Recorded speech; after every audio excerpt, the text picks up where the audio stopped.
ಮುಖಂಡರಿಗೆ IT shock ಕೊಟ್ಟಿದೆ. ಕಾಂಗ್ರೆಸ್ ಬೆಂಬಲಿಗರ ಮನೆಯ ಮೇಲೆ ಐಟಿ ದಾಳಿಯಾಗಿದೆ. ಕಾಂಗ್ರೆಸ್ ಬೆಂಬಲಿಗ ಯಾಸೀನ್ ತುಂಬರಮಟ್ಟಿ ಮನೆ ಮೇಲೆ ಐಟಿ ಇಲಾಖೆ ಅಧಿಕಾರಿಗಳು ದಾಳಿಯನ್ನ ಮಾಡಿದ್ದಾರೆ. ಕಾಂಗ್ರೆಸ್ ಮುಖಂಡರಿಗೆ ಶಾಕ್ ಕೊಟ್ಟಿದೆ ಐಟಿ ಇಲಾಖೆ. ಕೈ ಬೆಂಬಲಿಗ ಯಾಸೀನ್ ತುಂಬರಮಟ್ಟಿಯ ಮನೆ ಮೇಲೆ ಐಟಿ ರೇಡ್ ಆಗಿದೆ. ಬಾಗಲಕೋಟೆಯ ವಿವೇಕಾನಂದ ನಗರದಲ್ಲಿ ದಾಳಿಯನ್ನ ಮಾಡಲಾಗಿದೆ. ಡಿಸಿಸಿ ಬ್ಯಾಂಕ್ ಸಿಬ್ಬಂದಿ ಆರಿಫ್ ಕಾರ್ನೇಕರ್ ಮನೆ ಮೇಲೂ ಕೂಡ ಐಟಿ ದಾಳಿಯಾಗಿದೆ. ಕಾಂಗ್ರೆಸ್ ಮುಖಂಡರ ಮನೆಗಳ ಮೇಲೆ ಐಟಿ ದಾಳಿ ಮಾಡೋ ಮುಖಾಂತರವಾಗಿ ಬಿಗ್ ಶಾಕ್ ಅನ್ನ ಕೊಟ್ಟಿದೆ ಐಟಿ ಇಲಾಖೆ. ಬಾಗಲಕೋಟೆಯ ವಿವೇಕಾನಂದ ನಗರದಲ್ಲಿ ನಡೆದಿರುವಂತಹ ಐಟಿ ದಾಳಿ ಇದು.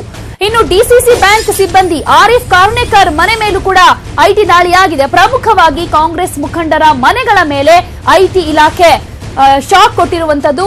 ದಾಳಿ ಮಾಡುವಂತ ಮುಖಾಂತರವಾಗಿ ಕೈ ಬೆಂಬಲಿಗ ಯಾಸೀನ್ ಜೊತೆಗೆ ಆರಿಫ್ ಕಾರ್ನೇಕರ್ ಮನೆ ಮೇಲೂ ಕೂಡ ಐಟಿ ಅಧಿಕಾರಿಗಳು ದಾಳಿಯನ್ನ ನಡೆಸಿದ್ದಾರೆ. ಮನೆಯಲ್ಲಿ ಈಗ ಪರಿಶೀಲನೆಯನ್ನ ಮಾಡ್ತಾ ಇದ್ದಾರೆ ಐಟಿ ಅಧಿಕಾರಿಗಳು. ಬಾಗಲಕೋಟೆಯ ವಿವೇಕಾನಂದ ನಗರದಲ್ಲಿರುವಂತಹ ಮನೆಯ ಮೇಲೆ ಐಟಿ ಇಲಾಖೆ ದಾಳಿಯನ್ನ ಮಾಡಿ ಈಗ ದಾಖಲೆಗಳ ಪರಿಶೀಲನೆಯನ್ನ ಮಾಡ್ತಾ ಇದೆ. ಡಿಸಿಸಿ ಬ್ಯಾಂಕ್ ನಲ್ಲೂ ಐಟಿ ಅಧಿಕಾರಿಗಳು ಪರಿಶೀಲನೆಯನ್ನ ಮಾಡ್ತಾ ಇದ್ದಾರೆ.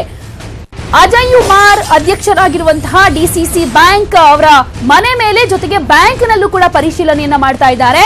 ಇನ್ನು ಕಾಂಗ್ರೆಸ್ ಮುಖಂಡ ಅಜಯ್ ಕುಮಾರ್ ಸರನಾಯಕ್ ಅವರ ಮನೆ ಮೇಲೂ ಕೂಡ ಐಟಿ ರೇಡ್ ಆಗಿದೆ. ಡಿಸಿಸಿ ಬ್ಯಾಂಕ್ ಅಧ್ಯಕ್ಷ ಅಜಯ್ ಕುಮಾರ್ ಅಧ್ಯಕ್ಷರಿಗೂ ಕೂಡ ಶಾಕ್ ಕೊಟ್ಟಿದೆ ಐಟಿ ಇಲಾಖೆ.